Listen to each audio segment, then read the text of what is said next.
जय हिंद प्यारे साथियों, मैं सागर चौहान आपके अपने यूट्यूब चैनल एग्जाम नगर ऑफिशियल में आप सभी दोस्तों का हार्दिक स्वागत करता हूं। तो दोस्तों, यदि आप यूपी कांस्टेबल की तैयारी कर रहे हैं तो ये मॉक टेस्ट आपके लिए बहुत ही शानदार रहने वाला है। आज के 37 प्रश्न है साथियों, और 37 प्रश्न में आप अपना स्कोर लास्ट में जरूर बताइएगा कि लास्ट में आपका स्कोर भाई कितना यहाँ पर बूस्ट हो रहा है, यानी आप स्कोर कितना बना पा रहे हो। देखिए, यदि आज के सेट में यदि आप 25 क्वेश्चन भी राइट कर पा रहे हो तो साथियों आपका स्कोर यहाँ पर बहुत ही अच्छा माना जाएगा। तो देखिए, आज के क्वेश्चन बड़े ही शानदार क्वेश्चन है। यदि आप यहाँ पर एक अच्छा अपना स्कोर में बूस्ट चाहते हो तो साथियों लास्ट तक जरूर देखिएगा।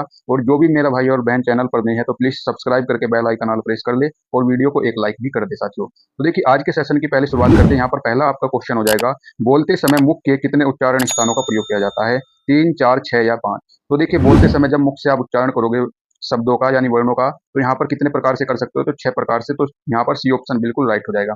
लेकिन यहाँ पर 6 वो प्रकार कौन सी हो जाएंगे? 6 प्रकार का हम एक्सप्लेन करेंगे आपको। देखिए, पहला तो आपका हो जाएगा कंठ से आप उच्चारण करोगे।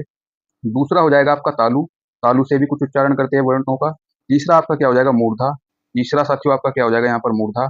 चौथा आपका क्या हो जाएगा? देखिए, कंठ हो गया, तालु हो गया, मूर्धा, एक बच गया आपका दंत। दांतों से भी आपके वर्णों का उच्चारण होता है। पांचवा होगा आपका ओठ, यानी ओठों के माध्यम से भी आपका उच्चारण होगा।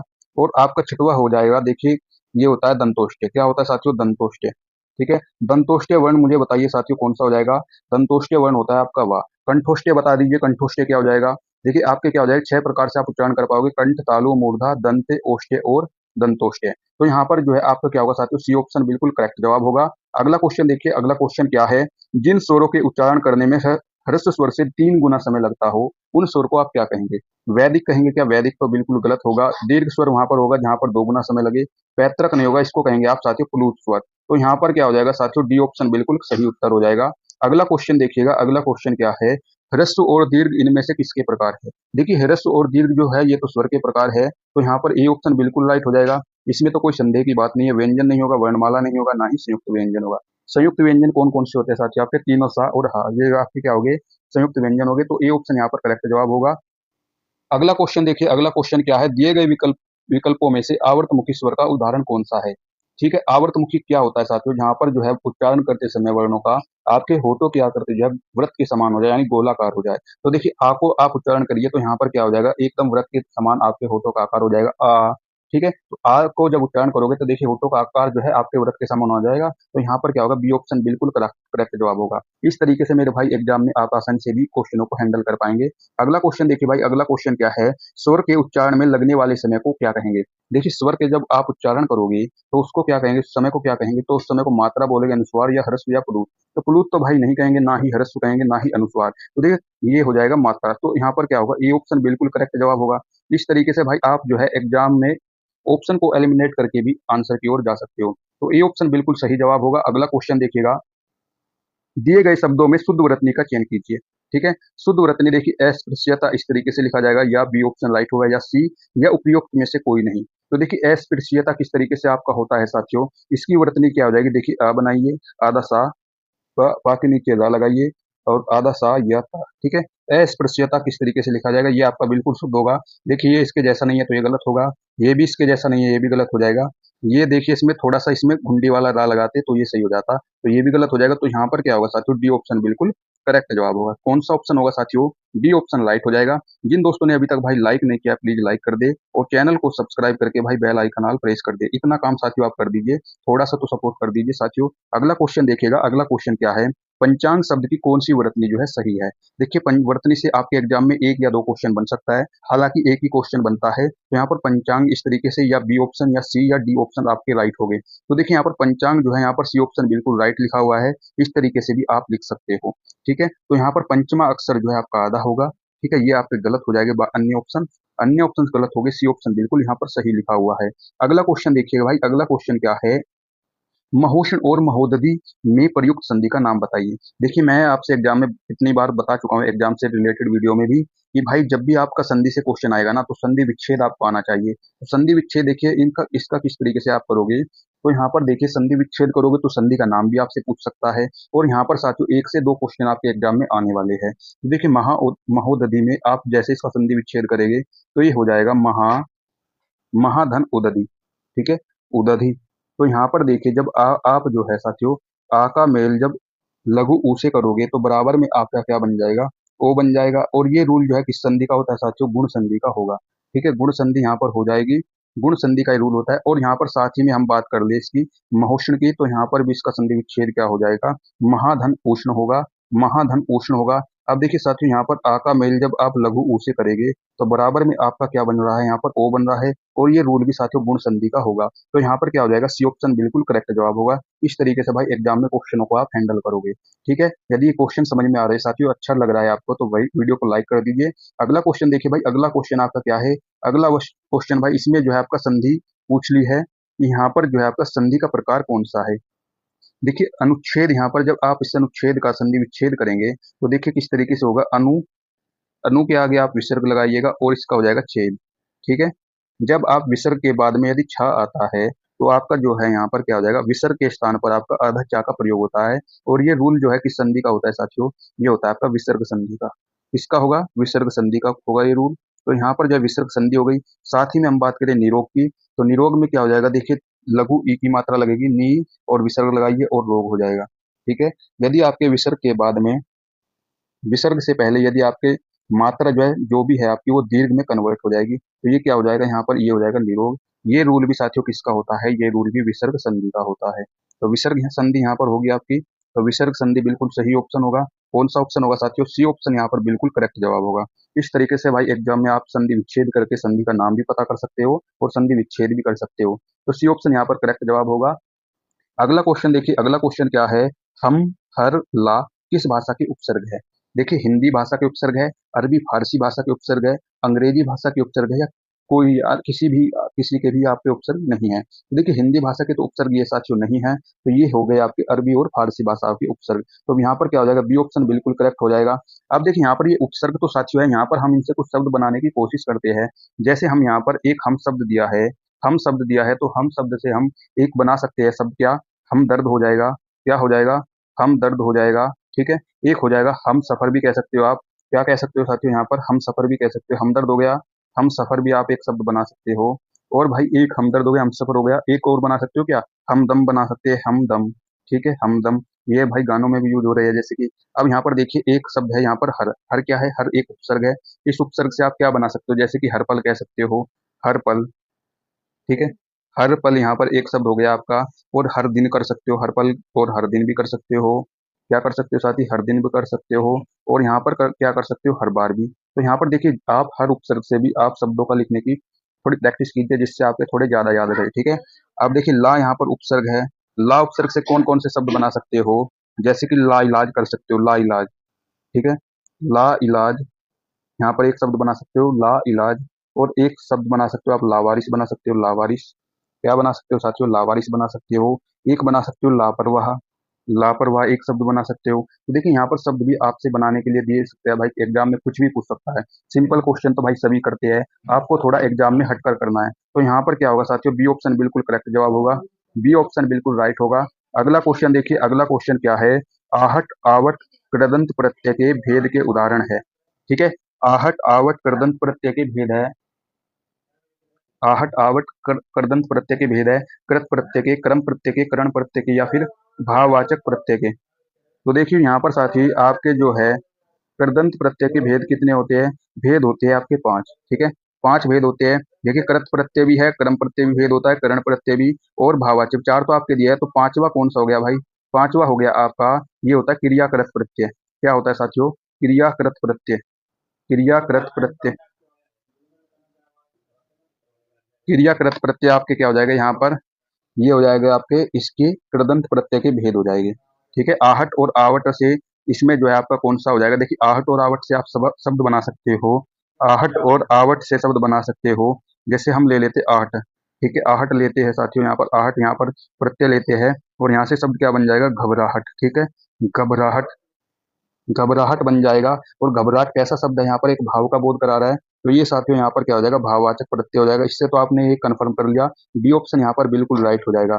ठीक है, और यहाँ पर घबराहट होगा, घबराहट से एक शब्द और बना सकते हो, आहट से गर्माहट कर सकते हो साथियों, गर्माहट।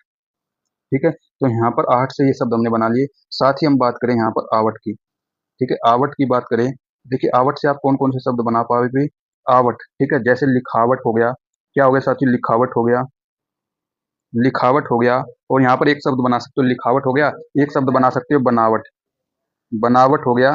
तो देखिए यहाँ पर इस तरीके से आप शब्द भी बना पाएंगे, तो यहाँ पर क्या होगा साथियों, डी ऑप्शन बिल्कुल करेक्ट जवाब होगा। इस तरीके से थोड़ा थोड़ा हम एक्सप्लेन करते जाएंगे, जिससे आपका थोड़ा स्कोर भी यहाँ पर बूस्ट होता चला जाएगा। देखिए आज के क्वेश्चन थोड़े एडवांस है, थोड़ी आपको दिक्कत हो सकती है, इसी वजह से थोड़ा आप एडवांस भी कीजिए। सिंपल क्वेश्चन साथी सभी करते हैं, आपको थोड़ा हटके करना है। देखिए मदान मद आंध सुर रचित में तत्पुरुष समास का कौन सा भेद निहित है। देखिए तत्पुरुष के आपके भेद कितने होते हैं साथियों, यहाँ पर तत्पुरुष के भेद होते हैं आपके 6। कितने भेद होते हैं, 6 होते हैं। कौन कौन से नहीं होते आपके, एक तो कर्त तत्पुरुष आप नहीं कहोगे, और संबोधन तत्पुरुष आपके इसमें सम्मिलित नहीं होते हैं। तो देखिए मदांध जब सुर रचित से देख लीजिए आप, यहाँ पर सुर रचित में जब आप इसका समास विग्रह करेंगे, तो यहाँ पर सूर द्वारा रचित कर दोगे इसका विग्रह, सूर द्वारा रचित, सूर द्वारा रचित। तो यहाँ पर जो है सूर द्वारा रचित, तो के द्वारा यहाँ पर किसमें आता है आपका, सूर के द्वारा, तो यहाँ पर के भी लगा सकते हो आप, सूर के द्वारा। मद आंध यानी क्या हो जाएगा यहाँ पर, देखिए मदान यानी मद में अंधा, ठीक है, मदांध यानी मद से अंधा, ठीक है, मद से अंधा होगा। तो ये इसका समास विग्रह हो जाएगा साथियों। तो देखिए यहाँ पर कर्ता ने कर्म को करण से या के द्वारा, तो यहाँ पर ये किसके हो जाएगा, परसर्ग, यानी ये किसके हो जाएगा यहाँ पर, जो आपके समास के चिन्ह हो जाएंगे, तो ये करण तत्पुरुष होगा यहाँ पर, ठीक है। करण तत्पुरुष जो है आपका किसका बोध कराता है साथियों, साधन का बोध कराता है। तो यहाँ पर जो है आपका क्या होगा, बी ऑप्शन साथियों बिल्कुल करेक्ट जवाब होगा। अगला क्वेश्चन देखिए, अगला क्वेश्चन क्या है आपका, अनंत और अन्याय अनभिज्ञ में कौन सा समास है। देखिए अनंत, अन्याय और अनभिज्ञ, तो यहाँ पर साथियों नए समास होगा, बहुव्रीहि होगा, तत्पुरुष होगा, कर्मधारय होगा। तो देखिए यहाँ पर अनभिज्ञ, ठीक है, अनभिज्ञ से आप यहाँ पर क्या समझ रहे हो, अनभिज्ञ यानी जो आपका जो है, जो अनभिज्ञ, अनंत, ठीक है, अनंत से यहाँ पर देखिए समास विग्रह करेंगे, जिसका अंत ना हो, यानी ना ना अनंत, ना अंत, ठीक है। तो यहाँ पर जो है देखिए नेगेटिविटी आएगी इसमें, तो ये समास आपका यहाँ पर कौन सा हो जाएगा, पहले पहले शब्द से भी आप पहचान सकते हो। तो यहाँ पर जो है नए समास होगा। नए समास की मैं एक बात बता दूं साथियों, इसमें जो है आपका उत्तर पद प्रधान होगा, उत्तर पद जो है इसमें प्रधान होता है, और इसमें जो है आपका, इसमें जो है निषेधता का बोध होता है, ठीक है, निषेध, निषेधता का आपका इसमें बोध होता है, ठीक है, निषेधता इसमें आपको दिखाई देगी। तो यहाँ पर जो है अन्याय में, यानी जो अन्याय का जब आप समास विग्रह करेंगे, यानी जहाँ पर न्याय ना हो, ना न्याय, ठीक है, ठीक है, तो यहाँ पर क्या हो जाएगा, नए समास होगा। तो साथियों यहाँ पर क्या हो जाएगा, ए ऑप्शन बिल्कुल करेक्ट जवाब होगा। बाकी ऑप्शन आपकी गलत हो गए साथियों, ठीक है, ये गलत हो गए, तो ए ऑप्शन यहाँ पर सही उत्तर होगा। अगला क्वेश्चन देखिएगा, अगला क्वेश्चन क्या है, वटु का तद्भव शब्द क्या होगा। वटु का तद्भव शब्द क्या होता है साथी, देखिए वटु बोलते हैं पुत्र को, यानी वटु का यहाँ पर तद्भव क्या हो जाएगा, बेटा बिल्कुल करेक्ट होगा। वट का यहाँ पर क्या हो जाएगा, वट, वट का यहाँ पर कैसा शब्द है साथियों, तो वट एक यहाँ पर आपका तत्सम शब्द है, और इसका तद्भव क्या हो जाएगा, यहाँ पर बड़ हो जाएगा, ठीक है, बड़ हो जाएगा। पेड़ का यहाँ पर, पेड़ देखिए यहाँ पर कैसा शब्द है, पेड़ आपका तद्भव शब्द है, और इसका आपका तत्सम क्या हो जाएगा, विरक्ष हो जाएगा, ठीक है, ये विरक्ष क्या हो जाएगा, यहाँ पर तत्सम शब्द है, ये कैसा शब्द है, तत्सम हो जाएगा। बाल्टी यहाँ पर क्या हो गया, ये बाल्टी जो है पुर्तगाली का शब्द है, पुर्तगाली, पुर्तगाली, पुर्तगाली भाषा का शब्द है, पुर्तगाली भाषा का शब्द है। तो यहाँ पर क्या होगा साथियों, सी ऑप्शन बिल्कुल करेक्ट जवाब होगा। अगला क्वेश्चन देखिएगा, अगला क्वेश्चन क्या है आपका, डाकघर देशवासी किस प्रकार का शब्द है। देखिए डाकघर और देशवासी, यानी देखिए डाक अलग शब्द हो गए और घर अलग हो गया, और इन शब्दों के दोनों की अलग अलग अर्थ है। तो यहाँ पर क्या हो जाएगा आपका, यौगिक शब्द हो जाएगा। तो बी ऑप्शन यहाँ पर बिल्कुल करेक्ट होगा। ये तो बहुत ही आसान था क्वेश्चन, ठीक है। अगला क्वेश्चन देखिएगा, संज्ञा के मूल रूप से कितने भेद होते हैं, ठीक है, मूल रूप से पूछा है। देखिए यहाँ पर मिस्टेक करोगे आप, संज्ञा के यदि मूल रूप से भेद पूछे तो कितने होते हैं साथी, 2 होते हैं। लेकिन वे दो दो भेद होते कौन से साथी, एक तो होता है यहाँ पर यथार्थवाचक, यथार्थवाचक संज्ञा, कौन सा होता है, यथार्थवाचक, यथार्थवाचक संज्ञा होता है एक, यथार्थवाचक संज्ञा, और दूसरा होता है साथी आपका भाववाचक संज्ञा, भाववाचक संज्ञा, दूसरा हो गया आपका भाववाचक संज्ञा। देखिए यथार्थवाचक संज्ञा क्या होती है, दिखाई देती है, दिखाई देगी आपको, ये जो आपकी भाववाचक है ये दिखाई नहीं देगी, ठीक है, ये आपको दिखाई नहीं देगी, भाव कभी दिखाई नहीं देंगे, दिखाई ना देगी, ठीक है।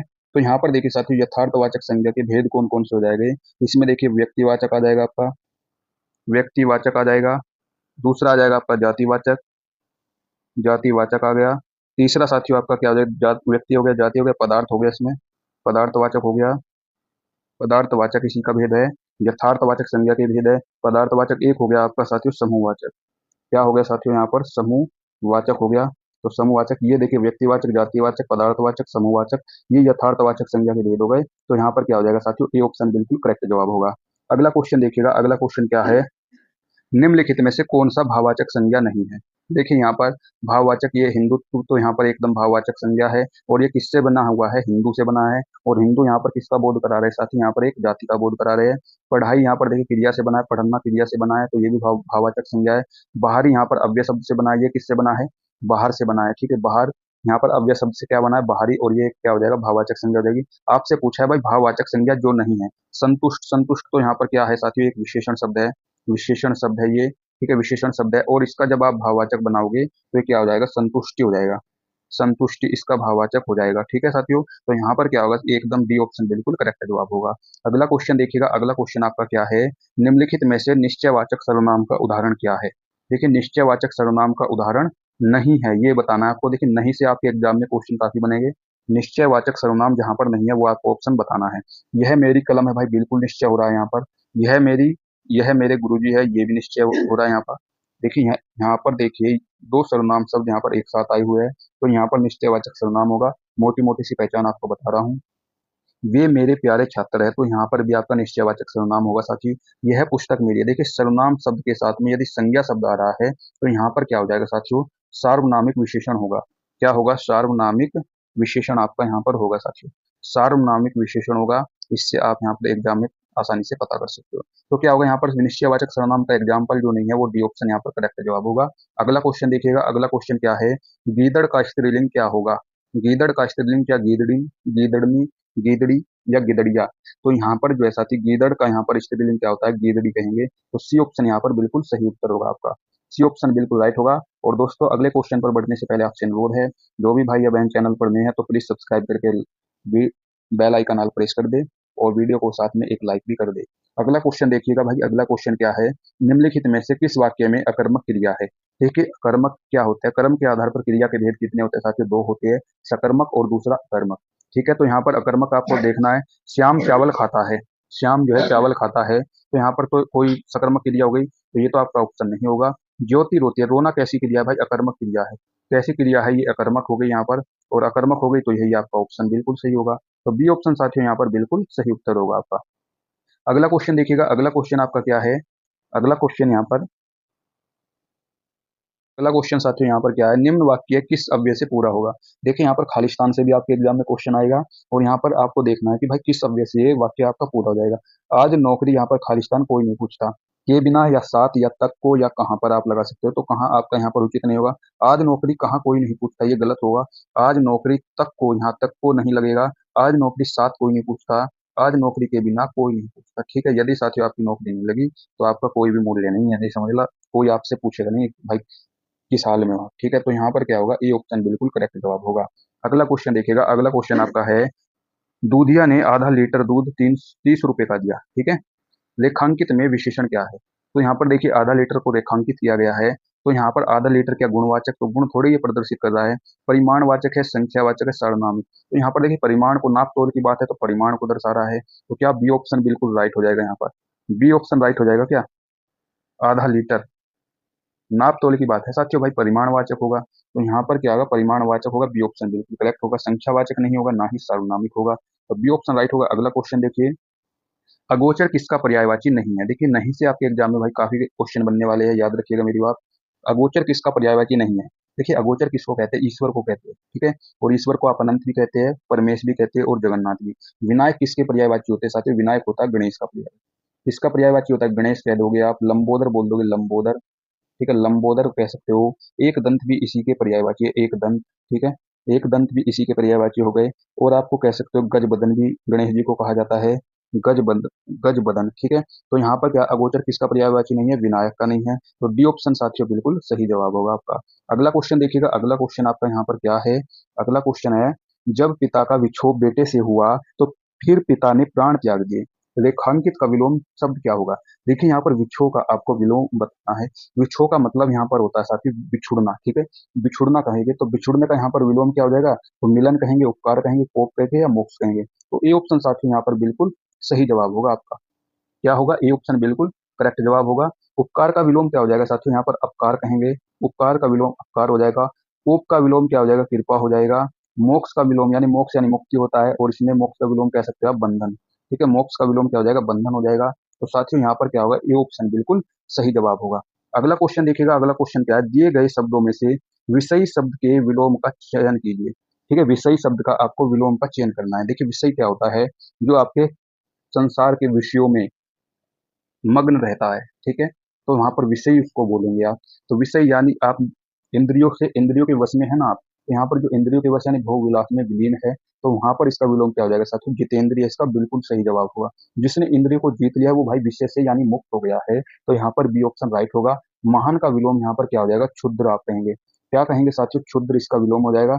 और क्षुद्र किस तरीके से आपका लिखता है, क्षुद्र होता है इस तरीके से, क्षुद्र। ठीक है, क्षुद्र हो जाएगा। भोगी का विलोम यहाँ पर क्या हो जाएगा साथियों, योगी होगा। ठीक है, यहाँ पर हालांकि आप विषय को भोगी भी कह सकते हैं, जो भोग कर रहा है। मूर्ख यानी मूर्ख है तो भाई चतुर होगा। मूर्ख का विलोम क्या हो जाएगा, यहाँ पर चतुर हो जाएगा। यहाँ पर जो है साथियों क्या होगा, विषय का विलोम जितेंद्रिय। बी ऑप्शन बिल्कुल सही उत्तर होगा। अगला क्वेश्चन देखिए भाई, कीर क्षीर समानार्थी शब्दों का अर्थ क्या है। देखिए समानार्थी शब्दों से भी एग्जाम में क्वेश्चन आएगा आपका। देखिए कीर और क्षीर, देखिए क्षीर का अर्थ तो यहाँ पर खीर होता है, सभी ऑप्शन में आपको नजर आ रहा है, खीर खीर खीर। लेकिन बात तो भाई कीर की है। कीर किसको कहेंगे, कीर कील को कहेंगे, कीड़ा तोता या हाथी। तो देखिए यहीं पर बात आप फंस जाओगे भाई। अब तो यहाँ पर जो है कीर का अर्थ होता है साथ ही कील नहीं होगा। ठीक है, कीड़ा, कीड़ा भाई कीट कहेंगे। तोता बिल्कुल सही हो जाएगा। ठीक है, कीर कहते हैं तोते को, किसको कहेंगे साथियों, तोते को यहाँ पर आप कीर कहेंगे। तो सी ऑप्शन यहाँ पर बिल्कुल सही जवाब होगा। क्या होगा, सी ऑप्शन बिल्कुल करेक्ट जवाब होगा। हाथी को तो गज कहेंगे। तो यहाँ पर बाकी ऑप्शन आपके क्या होंगे साथियों, गलत हो जाएंगे। तो सी ऑप्शन ही आपका राइट होगा। अगला क्वेश्चन देखिएगा, अगला क्वेश्चन क्या है, जो आंखों के सामने ना हो वाक्यांश के लिए एक शब्द होगा। देखिए जो आंखों के सामने ना हो, देखिए इस क्वेश्चन में भाई बिल्कुल आप गलती कर पाओगे। ठीक है, ऐसी उम्मीद मैं आपसे करता हूँ। जो आंखों के सामने ना हो वाक्यांश के लिए एक शब्द क्या होगा।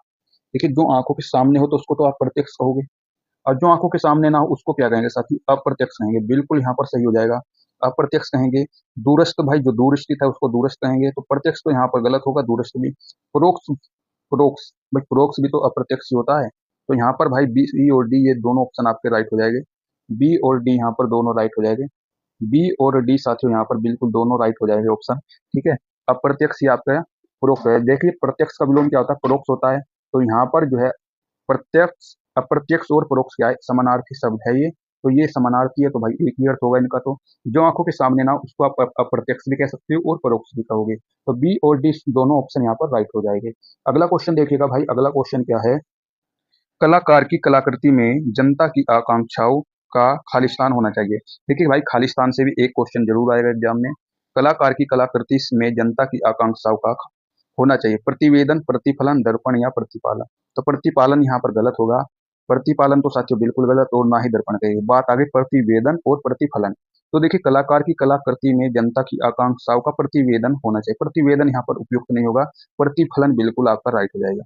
क्या होगा, प्रतिफलन बिल्कुल सही होगा। बी ऑप्शन साथियों का बिल्कुल करेक्ट जवाब होगा। अगला क्वेश्चन देखिएगा भाई, अगला क्वेश्चन क्या है, अर्थ के आधार पर वाक्य का भेद नहीं है।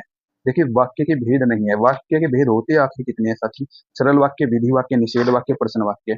तो वाक्य का भेद आपका ये पहला ही ऑप्शन यहाँ पर नजर आ रहा है। तो सरल वाक्य नहीं होता है यहाँ पर। अर्थ के आधार पर बात करूँ तो अर्थ के आधार पर वाक्य के भेद कितने होते हैं साथियों, यहाँ पर अर्थ के आधार पर वाक्य के भेद होते हैं 8 प्रकार के। कितने प्रकार के, 8 प्रकार के। तो देखिए विधिवाचक एक पहले नंबर पर तो ये हो गया, निषेधवाचक हो गया, और तीसरा आपका प्रश्नवाचक हो गया।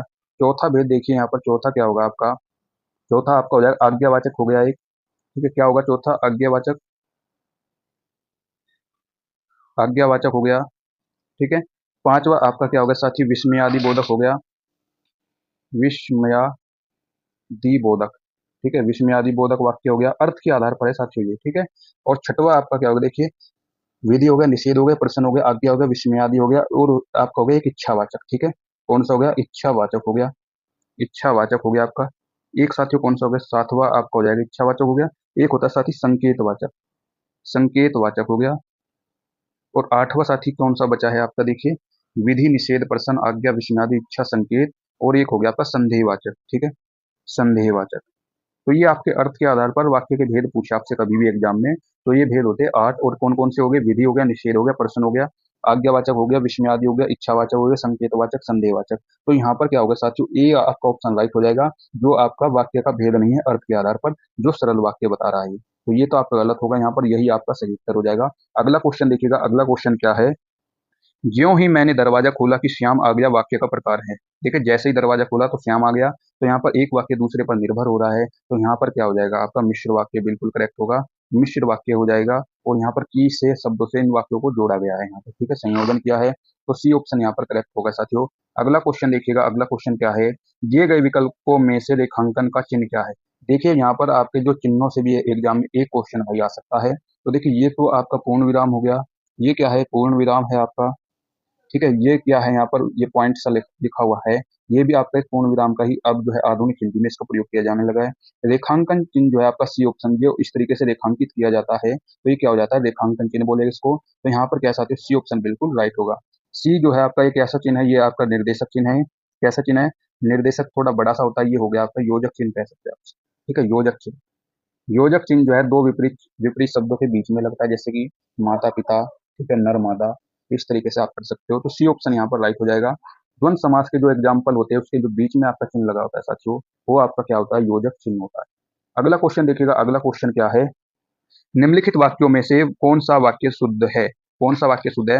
राम का दर्शन पाकर अहिल्या धन्य हो गई, तो ये आपका राम का दर्शन पाकर, भाई राम के दर्शन पाकर अहिल्या अहिल्या धन्य हुई, तो यहाँ पर ये तो अशुद्ध लिखा हुआ है, तो अशुद्ध लिखा हुआ है तो ये आपका क्या हो जाएगा, पहला ऑप्शन तो गलत हो गया।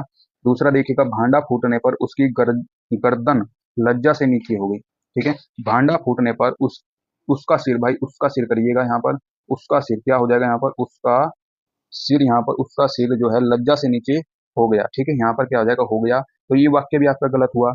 अगला वाक्य देखिए, इस चिकित्सालय में सर्वोत्कृष्ट रोगों की चिकित्सा उपलब्ध है, तो सर्वोत्कृष्ट यहाँ पर गलत लिखा हुआ है, तो यहाँ पर क्या हो जाएगा, देखिए इस चिकित्सालय में रोग कैसे होते हैं भाई, घातक होते हैं ना, तो घातक रोग, ठीक है, कैसे रोग हो जाएगा यहाँ पर, घातक रोग हो गए, तो घातक रोगों की चिकित्सा उपलब्ध है।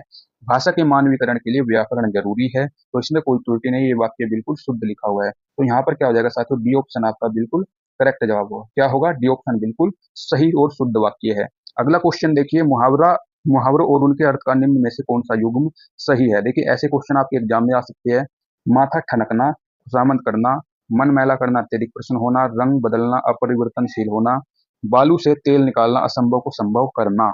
तो देखिए यहाँ पर सही सही आपसे पूछा था, तो यहाँ पर बालू से तेल निकालना, तो यानी असंभव काम को संभव करना, तो क्या होगा यहाँ पर डी ऑप्शन बिल्कुल राइट होगा, डी ऑप्शन साथियों बिल्कुल राइट होगा। माथा ठनकना खुशामद करना नहीं होगा, ठीक है, ये क्या हो जाएगा, माथा ठनकने से आप कह सकते हो आशंका होना, ठीक है, आशंका होना, आशंका होना, माथा ठनकने का यहाँ पर अर्थ हो जाएगा आशंका होना। मन मैला करना यानी अत्यधिक प्रसन्न नहीं कहेंगे, मन मैला से हो जाएगा यानी मन मैला करना, ये हो जाएगा यानी खिन्न होना, ठीक है, यानी खींचना, खिन्न होना यानी चिढ़ना किसी से, खिन्न होना। रंग बदलना अपरिवर्तनशील होना नहीं कहेंगे, रंग बदलने से कहेंगे आप परिवर्तन होना, परिवर्तन होना, परिवर्तन होना, तो ये यहाँ पर क्या हो जाएगा साथियों, डी ऑप्शन बिल्कुल करेक्ट जवाब होगा। अगला क्वेश्चन देखिएगा, अगला क्वेश्चन क्या है, राम राम कही राम कहीं, राम राम कही राम, तनु परिहरि रघुवर, विरह राउ गयौ सुरधाम, में निम्न में से कौन सा आपका दस हो जाएगा। देखिए यहाँ पर जो है जब राम जी आप वन की ओर आगमन कर रहे थे, प्रस्थान कर रहे थे साथियों, तो वहां पर जो है उनके पिता दशरथ जो है उनके वियोग में रो रहे थे और राम राम पा रहे थे, और इसी के साथ उन्होंने अपने सुरधाम यानी उन्होंने अपने प्राण त्याग दिए, और विरह में, क्योंकि विरह शब्द से भी आप यहाँ पर समझ चुके होंगे, तो कौन सा रस होगा, शांत रस नहीं होगा भाई, यहाँ पर हो जाएगा आपका करुण रस। तो यहाँ पर क्या होगा साथियों, बी ऑप्शन बिल्कुल करेक्ट जवाब होगा, हास्य नहीं होगा, अद्भुत भी कुछ बात नहीं है यहाँ पर, तो बी ऑप्शन साथियों बिल्कुल यहाँ पर सही जवाब होगा। अगला क्वेश्चन देखिएगा, अगला क्वेश्चन क्या है, मेघ में आसमान से उतर रही है वह संध्या सुंदर परी सी धीरे धीरे, दी गई पंक्ति में कौन सा अलंकार है। देखिए यहाँ पर अलंकार आपसे पूछा हुआ है, तो मेघ में यानी मेघ में यहाँ पर एक देखिए प्राकृतिक प्राकृतिक चीज है, और आसमान से उतर रही है वह संध्या सुंदर सी, ठीक है, यानी आसमान से बादलों की टुकड़ी जो है ऐसे उतर रही है जैसे एक सुंदर संध्या की सुंदरी सी उतर रही है, तो यहाँ पर जब प्राकृतिक दृश्य का जो है सजीव की तरह यहाँ पर प्रदर्शित किया गया है, तो यहाँ पर कौन सा अलंकार हो जाएगा, मानव की तरह, तो यहाँ पर क्या हो जाएगा, मानवीकरण अलंकार आपका बिल्कुल राइट होगा। तो बी ऑप्शन यहाँ पर साथियों बिल्कुल राइट होगा। मानवीकरण अलंकार कहाँ होता है साथियों, जहां पर आपका जो है प्राकृतिक चीजों को आपके जो है सजीवों की तरह प्रदर्शित किया गया हो, तो वहां पर क्या हो जाएगा, मानवीकरण अलंकार कहेंगे आप। अगला क्वेश्चन देखिएगा, अगला क्वेश्चन क्या है, दो चट्टानें किसकी रचना है। तो दो चट्टानें किसकी रचना है, काफी बार एग्जाम में आई हुई रचना है, तो दो चट्टानें रचना है आपकी हरिवंश राय बच्चन की। इसकी रचनाएं हरिवंश राय बच्चन किसके पिता थे? अमिताभ बच्चन जी के पिता है। और हरिवंश राय बच्चन जी के जो पिता थे ये एक राइट कवि थे, ठीक है। तो हरिवंश राय बच्चन जी की बात करें साथियों, यहाँ पर इनको 1968 में जो है साहित्य अकादमी पुरस्कार मिल चुका है। साहित्य अकादमी पुरस्कार, ठीक है। साहित्य अकादमी इनको पुरस्कार मिल चुका है। और हरिवंश राय बच्चन जी की हम कुछ रचनाएं की बात करें साथी, तो यहाँ पर इनकी कुछ रचनाएं जैसे बड़ी इंपॉर्टेंट रचनाएं, क्या भूलूं, क्या भूलूं, क्या भूलूं, ठीक है, बड़े ऊपर लगाइए, क्या भूलूं क्या याद करूं, क्या भूलूं क्या याद करूं। तो ये इनकी एक बड़ी अच्छी रचना है, ठीक है। ये कौन सी है? आत्मकथा होगी इनकी, आत्मकथा विधा से इनकी एक रचना हो जाएगी ये, ठीक है। एक रचना है साथियों इनकी एकांत, ठीक है। कौन सी रचना है? एकांत है। और यहाँ पर जो है इनकी दो रचनाएं इंपॉर्टेंट है आपकी, पहली वाली ज्यादा इंपॉर्टेंट है। और यहाँ पर साथ ही माखनलाल चतुर्वेदी की कुछ रचना देख लीजिए। माखनलाल चतुर्वेदी की एक है इनकी हिमकरीटनी। हिमकरीटनी जो है इनकी बड़ी इंपॉर्टेंट रचना है, हिमकरीटनी, करीटनी, ठीक है, हिमकरीटनी। और एक हिम तरंगिणी, ठीक है, हिम तरंगिणी। ये बहुत ही इंपॉर्टेंट साथियों रचना है और एग्जाम में भर भर के पूछी भी जाती है। हिमकरीटनी, हिम तरंगिणी और युगचारण। युगचारण इनकी बड़ी चर्चित रचना है। और यहाँ पर साथ ही बात कर लेंगे हम भवानी प्रसाद मिश्र की। भवानी प्रसाद की रचना हो गई यहाँ पर बुनी हुई रस्सी। बुनी हुई रस्सी किसकी रचना हो जाएगी यहाँ पर? भवानी प्रसाद मिश्र की हो गई। और एक रचना हो गई इनकी, देखिए, भवानी प्रसाद की बुनी हुई रस्सी। एक रचना हो गई साथियों इनकी, कौन सी है वो रचना, देखिए याद नहीं आ रही। गीत फरोश, ठीक है। एक रचना इनकी क्या? गीत फरोश। कौन सी रचना है साथियों? गीत फरोश इनकी एक रचना है। गीत फरोश इनकी एक रचना हो गई।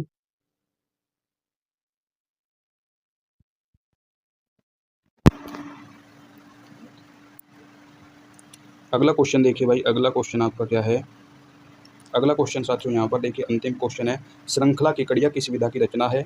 श्रृंखला की कड़िया किस विधा की रचना है? तो ये आपकी जो है कविता है, निबंध है, संस्मरण है, रेखा चित्र है। तो ये आपकी जो है साथियों क्या हो जाएगी? निबंध हो जाएगा। क्या हो जाएगा यहाँ पर? निबंध हो जाएगा। तो यहाँ पर बी ऑप्शन बिल्कुल राइट हो जाएगा। आज के 37 प्रश्नों में साथियों आज का स्कोर कितना रहा है? कमेंट के माध्यम से बता दीजिए, ठीक है। ये स्कोर भाई, स्कोर जो है कमेंट के माध्यम से बताना है आपको। और भाई आप आज के जो क्लास है आपकी कैसी लगी कमेंट बॉक्स में बता दीजिए। और साथ में एक लाइक कर दीजिए और साथ में एक सब्सक्राइब भी साथियों आप कर दीजिए, ठीक है। और दोस्तों अगले मॉक टेस्ट में मिलते हैं। जय हिंद, वंदे मातरम।